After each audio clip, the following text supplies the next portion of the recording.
Welcome back. We're looking at going on with Indirekte Rede, reported speech, use of questions.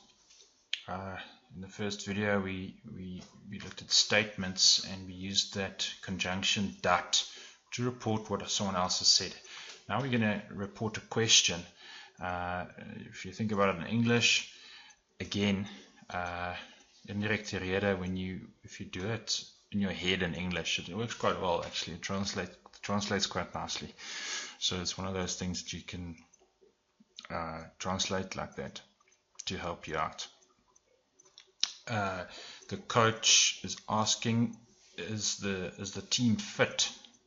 The coach is asking if the team is fit.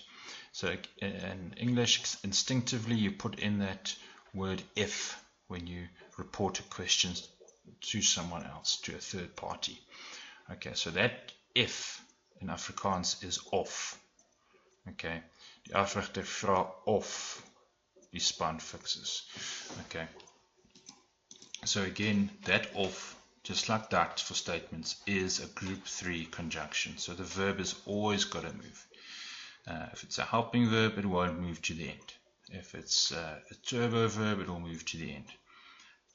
No verb, however, will ever move over an infinitive. Okay, so those kind of rules are consistent through all the grammar rules. Die afrigter vra, the coach vra, we put in the word of. Die span fix is. Okay, so you put in of, that's the conjunction you put in. Is was your verb there. A question always starts with a verb, I think, doesn't it? I think so. It always starts with the verb, so it's always the first verb. Yeah, it looks like it. It's always the first word in the question. So there you go. You moved your verb to the end. Nothing else needs to be done there. No pronouns to change, so that's a nice and easy one.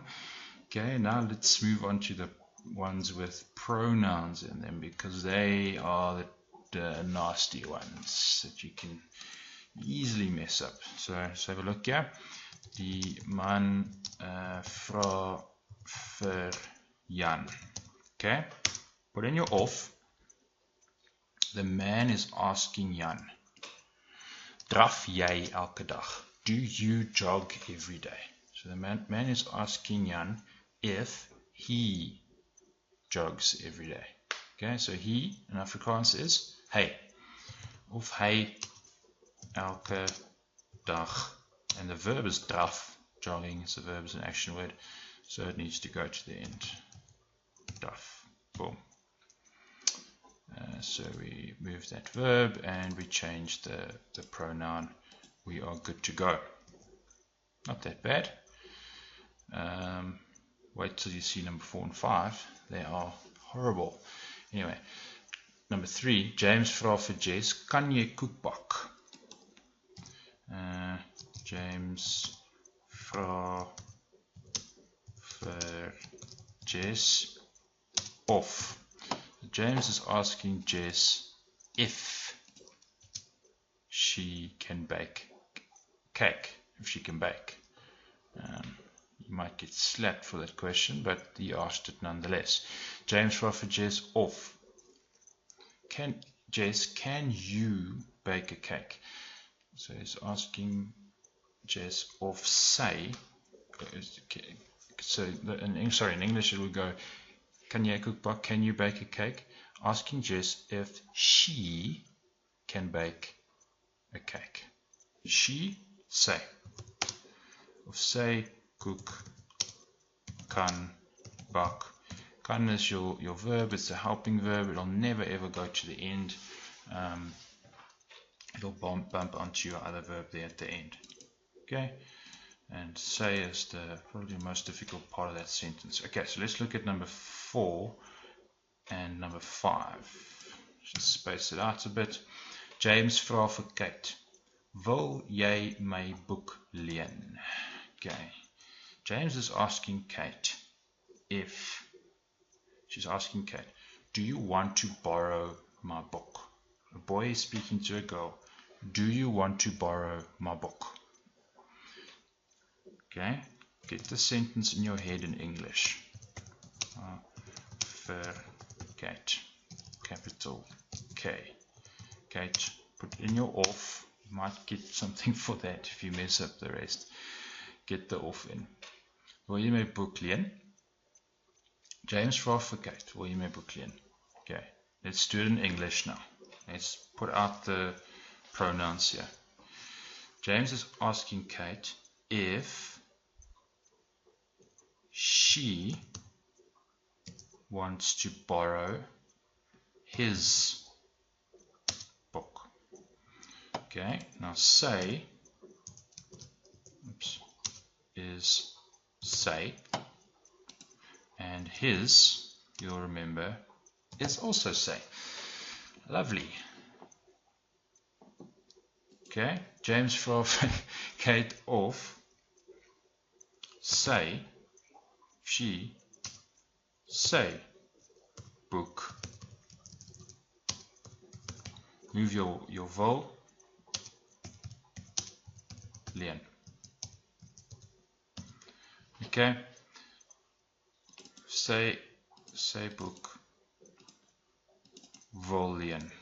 Alright, that is quite confusing, but if you translate it and put it down like that, it is a little bit easier. Okay, if you can do this thing, then there's not much they can throw at you that you'll get wrong. Okay, again, if you struggle with pronouns, if this is very difficult for you, then you certainly need to go look in the books under that section, pronouns.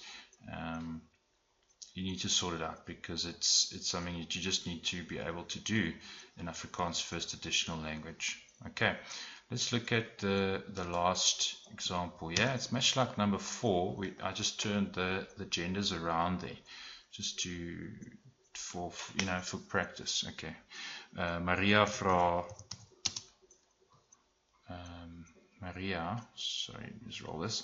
Maria vra vir Liam, kan jy my glas bring? Can you bring my glass from the kitchen or whatever? Okay, so a girl is asking a boy.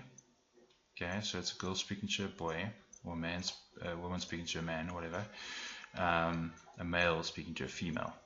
Maria vra vir Liam, can you bring my glass? Maria is asking Liam if he can bring her glass.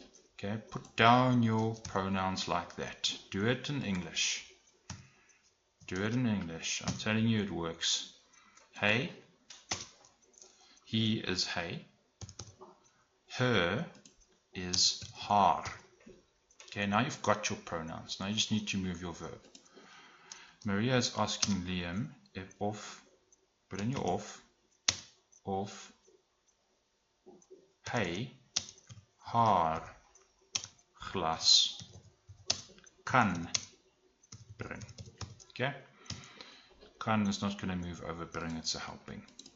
Alright, oopsie. There's your kan, there's your pronouns that you changed. You sorted it out in your head. If you do this too quickly, if you just rush into the answer here, you're going to stuff up the pronouns. Okay, so put them down like that in English, get them clear in your head, translate them. It's the easiest way. I've seen it work with students who struggle with this. Okay, cool. I hope that helps. Sure, it's a long video anyway, so we'll stop there and then we'll move on to, we're not done with questions yet. We're starting with the question words. Okay, that's the third video, and then we'll go on to commands. Okay, for Indirekte Rede. Alright, that was a tough one. I hope it helps. We'll chat soon. Bye bye.